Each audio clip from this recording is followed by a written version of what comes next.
Ce message ne t'est pas parvenu par accident. La Providence a orchestré cet instant précisément en cette saison de ton existence, alors que le fardeau paraît écrasant et que les interrogations résonnent sans fin dans ta tête. Tu étais prédestiné à entendre ces paroles.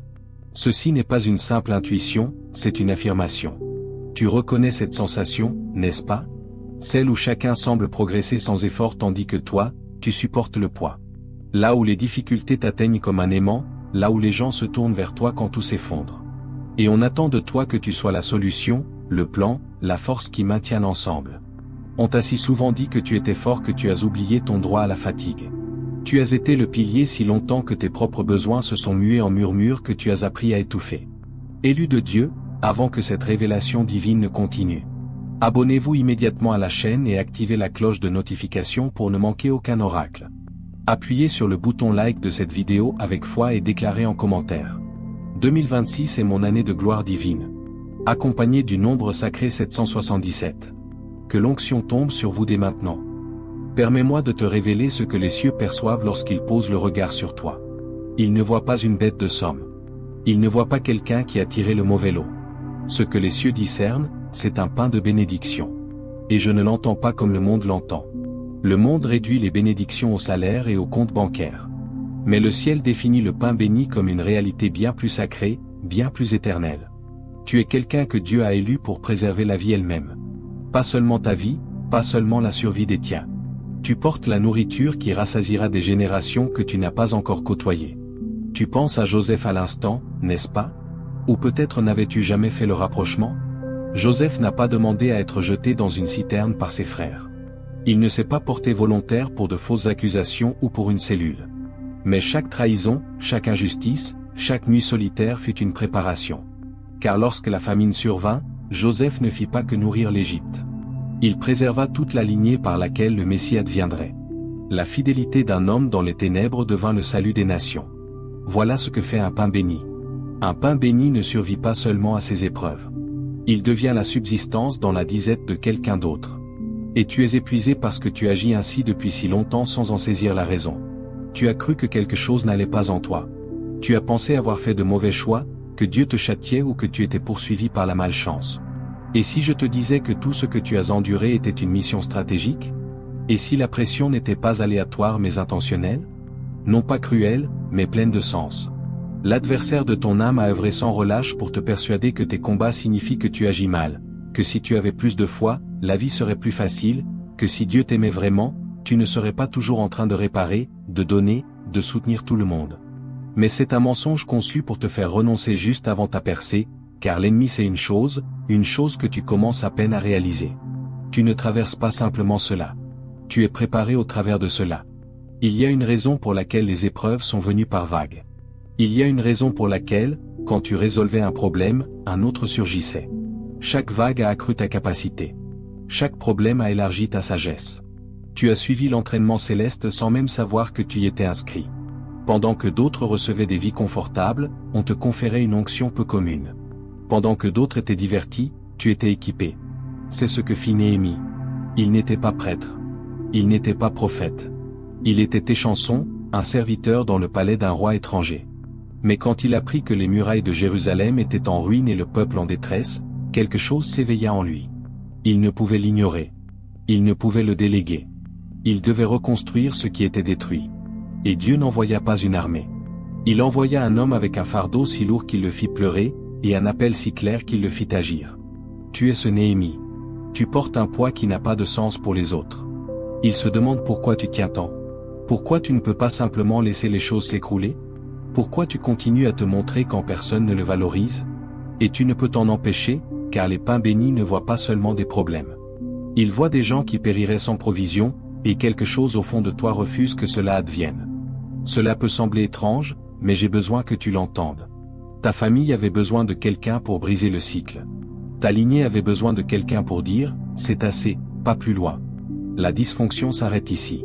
La mentalité de pauvreté prend fin ici. Le schéma de l'abandon, de la dépendance ou de la maltraitance ne sera pas transmis. Et le ciel a parcouru ton arbre généalogique entier et a désigné, celui-ci est assez fort pour porter le poids de la transformation. C'est à lui que je peux confier la reconstruction. Tu croyais simplement essayer de survivre. Mais tu as été en train de poser des fondations sur lesquelles les enfants de tes enfants se tiendront. Et oui, ce fut dur.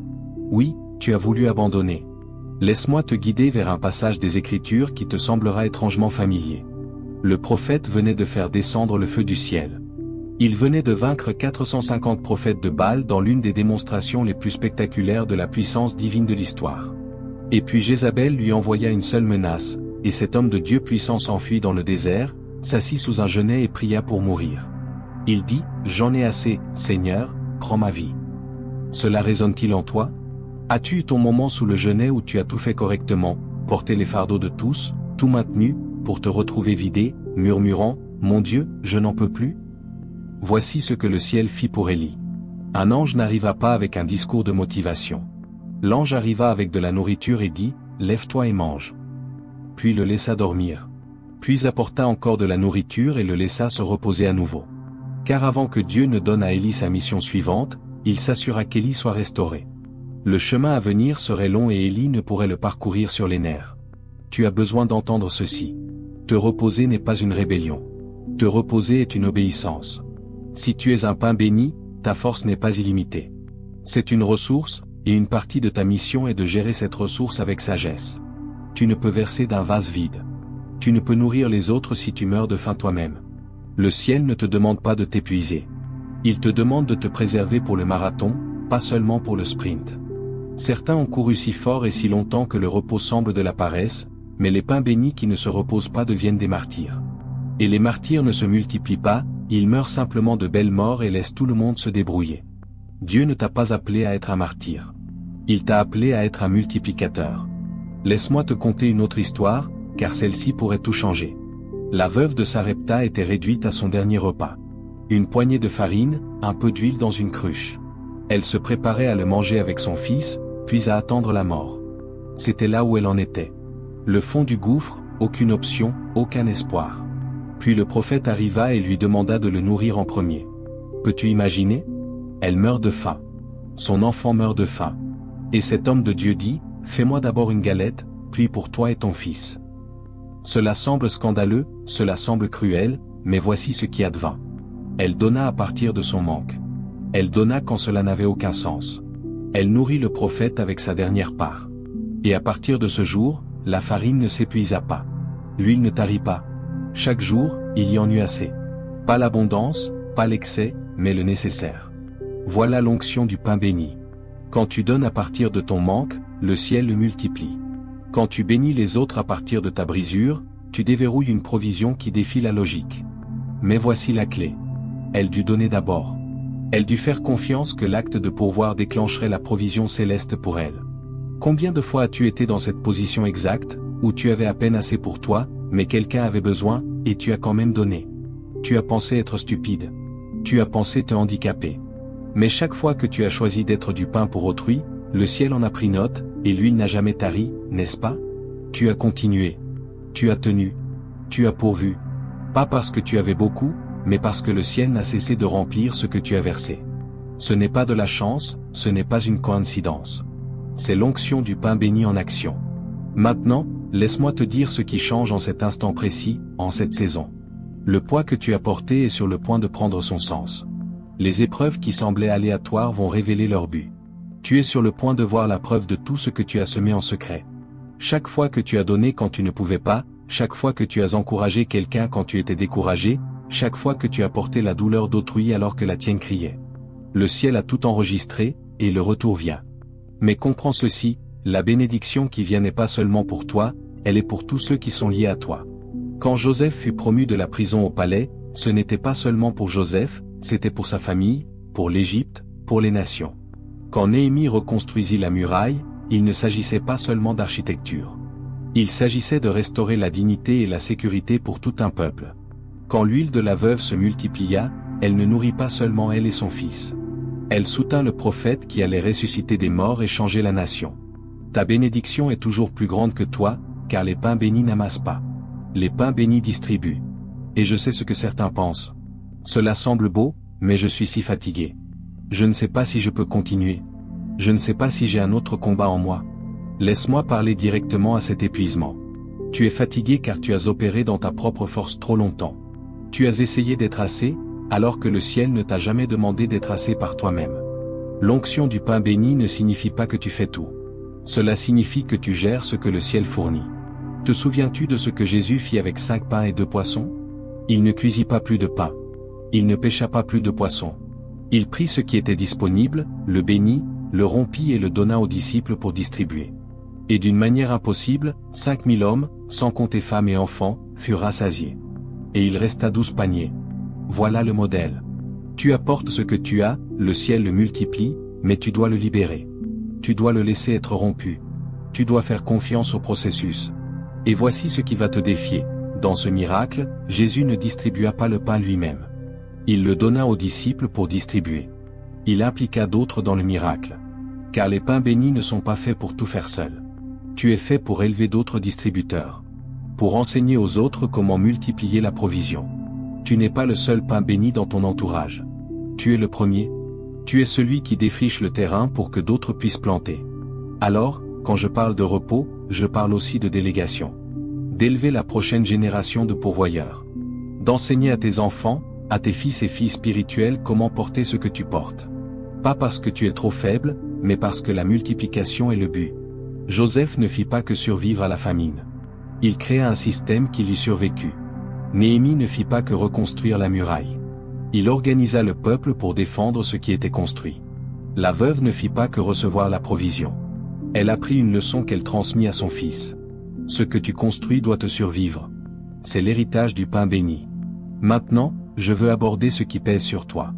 Tu t'es demandé pourquoi Dieu t'a choisi pour cela. Tu as regardé d'autres qui semblent moins accablés, moins responsables, moins étirés, et tu as demandé, pourquoi moi? Pourquoi dois-je être celui-là?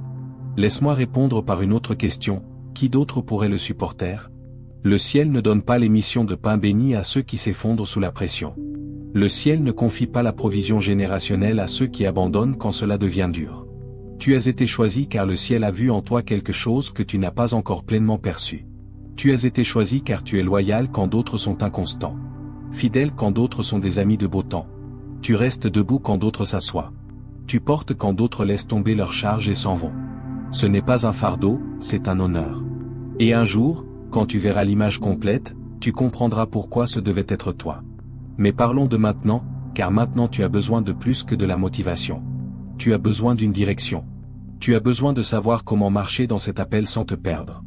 Voici ce que le ciel te dit en cette saison. Premièrement, gère ta force. Cesse d'agir comme si ta capacité était infinie. Tu es humain. Puissant, mais humain. Tu as besoin de sommeil, de marge, de gens qui se versent en toi, pas seulement de gens en qui tu te verses. Trouve-les. Recherche-les. Cesse de croire aux mensonges que tu es censé être la source pour tous. Tu es un conduit, pas la source. La source est le ciel. Ton travail est de rester connecté à la source pour distribuer ce qui coule à travers toi. Deuxièmement, pratique l'art de la provision stratégique. Tu ne peux nourrir tout le monde. Tu ne peux tout réparer. Même Jésus ne guérit pas chaque malade en Israël. Il guérit ce que le Père lui montra de guérir. Tu dois développer le discernement spirituel sur où investir ton temps, ton énergie, tes ressources. Ce n'est pas parce que quelqu'un a un besoin que tu es celui qui doit y répondre. Demande au ciel, est-ce à moi de porter cela? Et sois prêt à entendre non. Troisièmement, protège ta paix comme tu protèges ta provision, car ta paix est une provision. Quand tu perds ta paix, tu perds ta perspective. Quand tu perds ta perspective, tu prends de mauvaises décisions. Et les mauvaises décisions te coûtent des années. L'ennemi le sait. C'est pourquoi il envoie le chaos, attise le drame, fait en sorte que ton téléphone sonne toujours avec l'urgence de quelqu'un d'autre. Mais tu dois construire des limites. Créer un espace où tu peux entendre la voix du ciel au-dessus du bruit. Quatrièmement, célèbre les petites victoires. Tu es si concentré sur la grande image que tu as manqué les miracles quotidiens. Tu as tenu un mois de plus. C'est un miracle. Tes enfants vont bien. C'est un miracle. Tu as encore ta raison. C'est un miracle. N'attends pas d'avoir accompli un objectif massif pour reconnaître que le ciel agit. Il agit déjà dans les petites choses, te préparant pour les grandes. Et souviens-toi pour qui tu fais cela. Quand le poids devient lourd, quand les critiques sont bruyantes, quand le fardeau semble insupportable, souviens-toi des visages. Souviens-toi des personnes qui sont en vie parce que tu n'as pas abandonné. Des enfants qui auront un avenir différent parce que tu as brisé le cycle. Des générations qui se lèveront parce que tu as posé la fondation. Tu ne fais pas cela pour les applaudissements, tu le fais pour l'héritage.